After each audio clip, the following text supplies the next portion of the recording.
Straight away, this one from Jam Hands on Discord. With Leverkusen struggling to recapture the sparkle of last season's form, have they been found out tactically, or was their summer recruitment poor?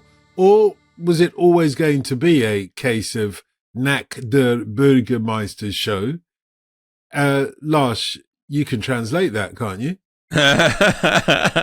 after the Lord Mayor show? Right, yeah, it's not bad. Yeah, well, in fact, that's perfect. That's good work from Jam Hands, who, by the way, has my that's the best name we've had for any caller, questioner for the Ask OTC, as far as I can remember. Jam Hands, tremendous.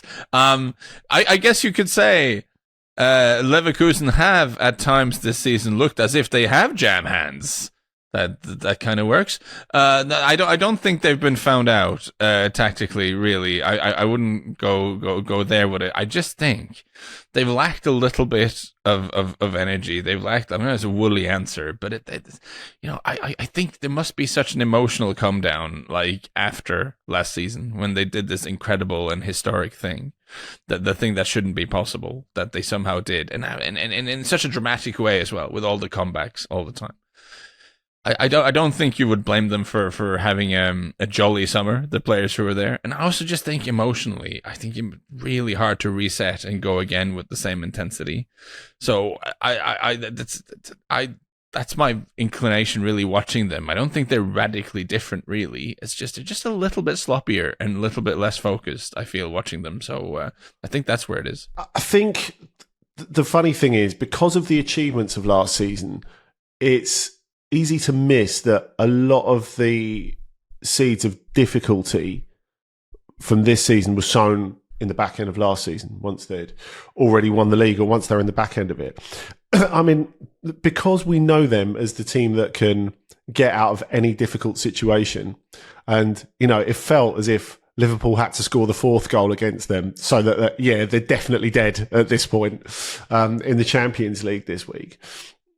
I mean, Of course, they had to dig themselves these holes to get out of them in the first place. And I think that's easily missed. And at the start of this season, their main problem has been in defence. And that is not a new problem, really. Now, Xabi Alonso and Granit Xhaka have both brought this up in public on a number of occasions. What happens is Xabi Alonso says, with his typical inscrutable look, that, well, I'm not that happy with that. And then Granit Xhaka says it a lot more loudly and a lot more bluntly in front of the media. And that's the moment where you really have to fall in line, because he's Alonso on the pitch, but a slightly nastier version of that. And as Simon Rolfes, the sporting director, said to me earlier this season, we partly got Xhaka so he could be that nasty guy at these moments. And I think that a lot of the constituent parts of what they do well are still there. I think the players who they've brought in all add something and are all going to add something at various points. I think you can look at Alex Garcia's ability to control the tempo, really good set-piece taker as well. Jean-Noel Belocian, who's injured at the moment, had a good start to the season and then got injured, but he's going to come back and be great in defence. Martin Terrier got sent off in the Super Cup, which was a great start for him, but I think he's gradually clicking. He's developing a really good relationship with Victor Boniface. So it feels to me that there's nothing to panic about, really. It was funny because, like, last weekend when they drew 0-0 with Stuttgart, you think, okay, this isn't Leverkusen at all. But the feeling inside the camp, even though them dropping those points saw them fall 7 behind Bayern, was, that's our best performance of the season. And we feel like we've got a level of control back. And it was their first Bundesliga clean sheet of the season. So, look, I think what happened to them at Liverpool in the week, could happen to any team, really. They were pretty good for a lot of that game. They were really good in the first half, I thought. And then they just got overrun by, one of the best teams in the world on an unbelievable night. And, I think sitting here picking holes in Leverkusen for that is a bit much. I think, you can overcook what went wrong for them. And people, as I said on the Ramble earlier this week, people jump into the conclusion that, Liverpool did the right thing getting Slot instead of Alonso off the back of that. I mean, come on, man, compare the players. You've got to be realistic, I think. Even though Leverkusen achieved great things, you would rather have Liverpool's set of players. So that's got to be said as well. So I think we can over-dramatise what's happened to Leverkusen this season. I think they'll end up contending for the title, even if they don't quite make it. Well, picking holes in Leverkusen is, of course, very much where Liverpool were doing in that second half. and if we're going to be a little bit critical, I guess I would maybe have liked to see them add some more dynamism to that midfield, given that Xabi Alonso, see what a Freudian slip that was, given that Granit Xhaka, the on-field slightly nasty Xabi Alonso, given that he is a year older, and maybe his main strength is maybe not in his legs at the moment. I just thought with Garcia as well, more of a technical player, they could have used a guy who really, with a huge, I mean, I know I'm making up the ideal footballer for them then, and I know the transfer market doesn't work that way, but a midfielder who can really motor and get around the field and cover some ground to compensate and maybe help out the defence a little bit would have been useful. And I think maybe starting Robert Andrich on the bench away to Liverpool was possibly a mistake. If I don't love second guessing a coach like Xabi Alonso, but that was a decision I thought was a little odd, because he's the one who adds that sort of hustle and bustle and dynamism to that midfield more than anyone else. As you will both know, there's been a lot of interest in news from Portugal with regards to Rúben Amorim, who's going to Manchester United, leaving Sporting. So this question comes off the back of that from DK on X. With Rúben Amorim leaving Sporting next week, who will be taking over, and can they expect to keep the pace that they've been going without Amorim? And can I just interrupt and say, before Andy gives us a brilliant answer to this question, we have to just salute Andy Brassel for being, and I don't think I'm exaggerating here, being the guy in the sort of English language football media who knows Portuguese football the best. I think that's something we can be absolute about. When we have a monster story with Rúben Amorim, you know, the coming force in Portuguese management, going to Man United, the most sort of media, the focused club in the world. Andy Brassel being the hardest working guy in showbiz, always available, hardly ever goes on holiday. Where is Andy Brassel when this story breaks? What is he doing? He is on his sort of biannual holiday. It's incredible.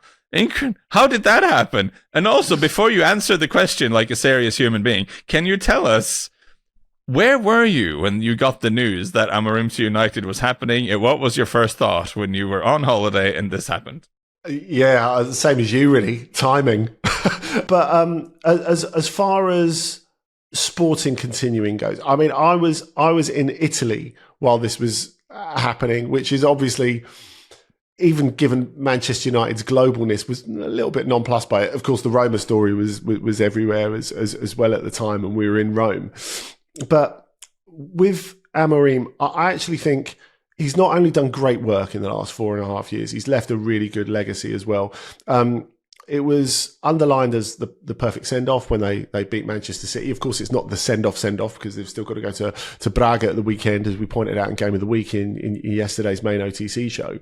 But I feel as if even amazing level coaches don't tend to leave a spotless house, a made bed, and 5 portions of lasagna in the fridge.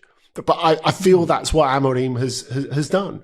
And whoever gets the job next, I mean, I think we kind of know who's going to get the job next. It's going to be the head of the B team, João Pereira, who used to play for Sporting as a right back. They want to bottle the magic and have a bit of continuity. Obviously, they can't do what Porto did when Villas-Boas went and introduced the Victor Pereira figure, because, well, Amorim's taken most of his staff with him to Manchester. And I feel as if that idea of continuity is quite a good one. The thing I would also say is, whatever Pereira has to prove, and it's going to be announced officially after the Braga game at the weekend, that's always been the plan, is that he has not only a brilliant squad that are in a brilliant position at the top of the league, but they have a togetherness, a winning attitude, a tactical adaptability. And it's not like when Sir Alex Ferguson left Manchester United. It's not even like when Erik Ten Hag left Ajax, because there have been a lot of comparisons made between Ten Hag doing so brilliantly for Ajax and then struggling at United, and will Amorim have the same thing when he gets to United from Sporting, having done brilliantly there? Well, maybe he will, and maybe there'll be a lot of difficulty at the beginning. That wouldn't surprise me at all. Of course, he picked up Sporting at a pretty low ebb, just as he's picking up United at a low ebb. The difference is, as we've pointed out on here before, the last 6 months of Ten Hag at Ajax, like defensively, they were definitely found out, and that was never an issue he dealt with. Now, of course, Jurgen Klopp arrived at Liverpool, and he had some tactical issues that needed to be cleared up from that last season in Dortmund, which had a lot of bad bits. And he gradually sorted those out as he gradually developed Liverpool as well. But Amorim is different from those guys. He's even different from Klopp in that he is leaving a team that is at that absolute top. They are so good. As I was saying on yesterday's OTC, if he'd not have left, there is no chance that anyone but Sporting is winning the league this season. Now maybe there's a glimmer for the other 2/3 of the big three, but you know we'll have to wait and see. But in terms of a squad where he can bring in different players to do the same jobs, you know, you look at the fact that they've been able to bring in Giovanni, 17 years old, on the right-hand side, and he did a brilliant job against Manchester City. That sort of adaptability. And it's the sort of adaptability that you need, particularly in Portuguese football, because there's always a chance that your best players are going to get sold. And that he, I suppose Amorim, in a sort of Ferguson-esque way, regenerated his team on a number of occasions when they lost Palhinha, when they lost Matheus Nunes, when they lost like a lot of good players. He was able to move past that. Even Sebastian Coates, who was someone who is obviously not a superstar, but was a Sporting legend and really, really important for them. They found a way to get on from him, and they went and bought Zeno de Bast from Belgian football, and he looks really good in the early months, and that's probably good news for Belgium as well. But I think if you look at everything that Pereira has inherited, we can't know whether he's going to be a great coach for Sporting. What we can know is that Amorim has given him the best possible chance to succeed. And that is what you always need. You know that your top players could get pinched. You know that your coach could get pinched. You know that in Sporting's case, your sporting director could get pinched. But the way that Sporting have been managed from top to bottom, with, remember, always lesser resources than Porto or Benfica, what they've done has been amazing. You know, just for a final point, you have to underline the fact that Victor Gyökeres, who Amorim petitioned hard for Sporting to sign, he had to basically hammer the board to say, look, we've got to part with 20 million euros for them, because that was a record transfer fee for Sporting. You know, it's the most they've ever spent on a player. So that's the sort of limits we were talking about. So this from Gabby by email.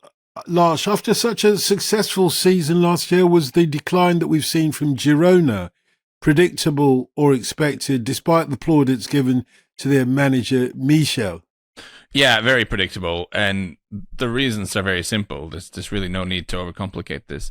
Their top scorer last season, Artem Dovbyk, is gone. Second top scorer last season was Savinho, also gone. Their top assister last season, Savinho, yeah, he's gone. Second top assister was Artem Dovbyk, so he's gone. And also the third top assister was Jan Couto, also no longer at the club. Who was the sort of ever-present midfield controller? Alex Garcia? Oh, guess what? He's gone. And looking at the defense, Daley Blind is still there, but his defensive partner, Eric Garcia, you know, a defender who divides opinion, but he was ever-present last season. Guess what? No longer there. So, like, obviously the team was completely picked apart. So, of course, they're not going to be as good unless they, you know, it's possible that you could have the best transfer window of all time in terms of incomings, but realistically, that's not going to happen. And I guess this is kind of the perils of, yes, I was about to say it's the perils of being part of a multi-club ownership, but I'm not sure that's entirely true either, because it's only Savinho who was kind of picked off from them, and I guess Jan Couto was kind of sent somewhere else as well by the City Football Group. They've also sold Dovbyk and Garcia, which I guess they didn't have to do, but there were also players who felt they maybe wanted to cash in on this season and in terms of the things they wanted to do in their career. But no, the short version is they're not the same team, not even remotely the same team. They were picked apart. And the new guys, I'm sure, are fine. I suspect they'll go back to being a perfectly serviceable mid-table Serie A La Liga team, and that's not a bad thing for Girona to be. And as far as Michel is concerned, he's the person that the bookies are tipping to replace Pep Guardiola. So he might be going as well. But for the moment, he's staying. What difference does that make? Well, look, he was amazing last season. And what he managed to craft out of what he had on his hands. And I know people will say City Football Group resource. They are not the priority of the City Football Group.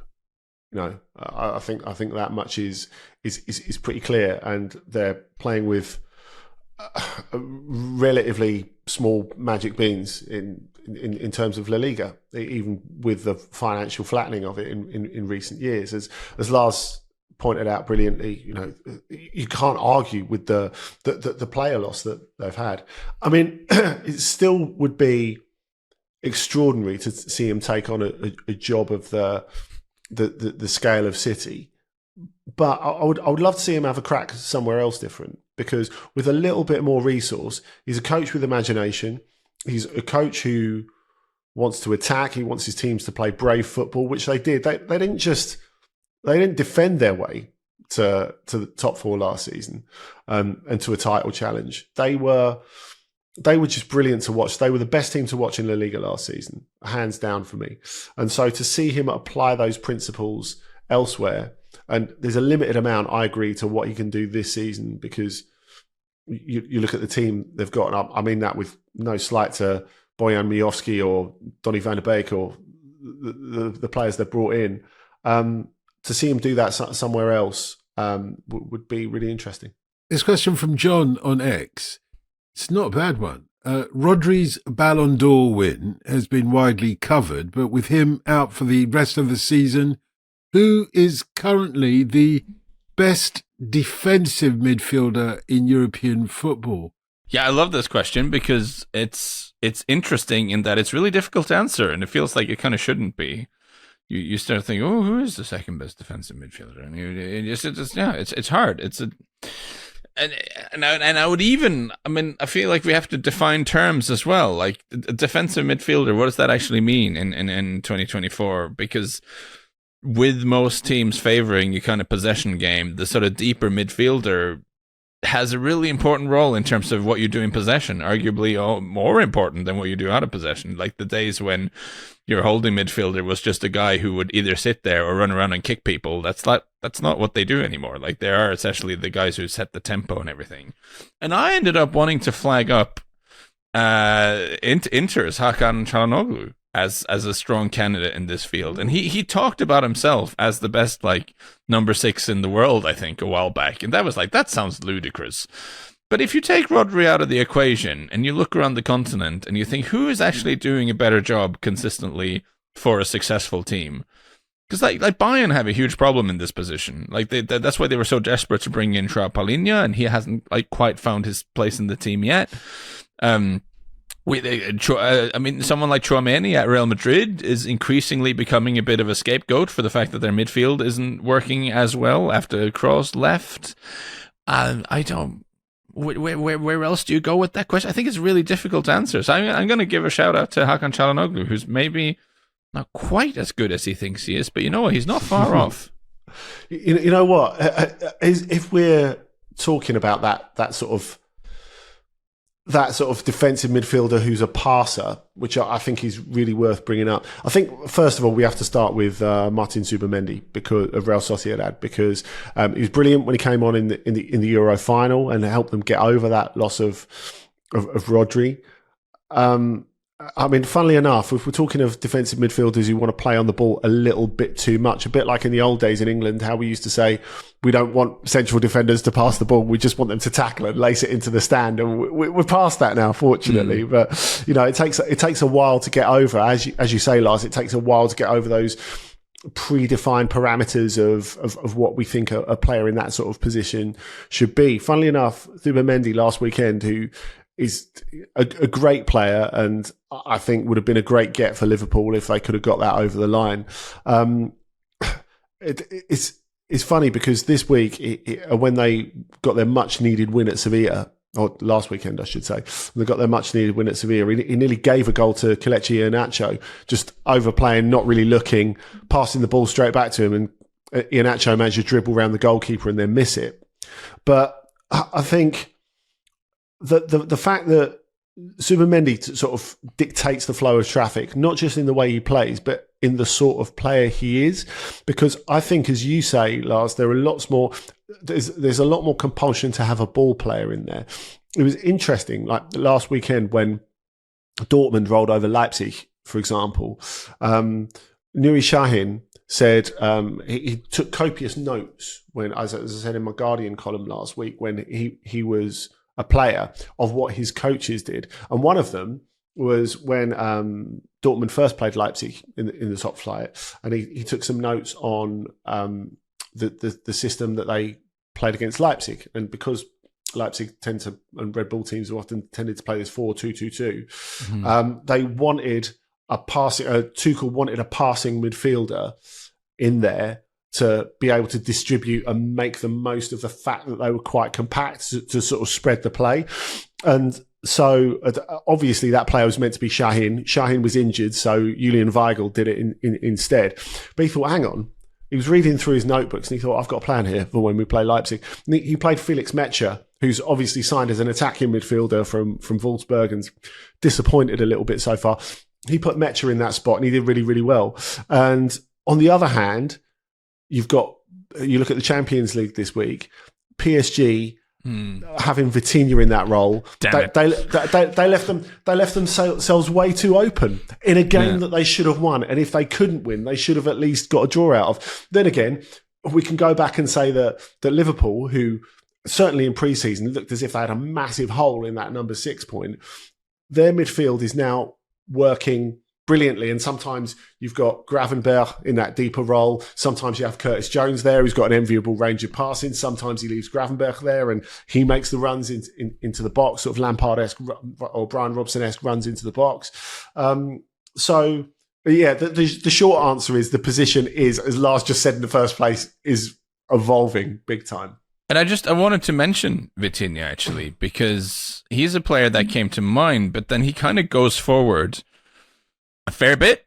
But he kind of starts as the central, deeper one, and then he kind of runs off, which can be a little bit dangerous. But I do think that I've had to really recalibrate how we think of PSG, because the PSG have landed themselves with what I think is a really underrated and underestimated young midfield.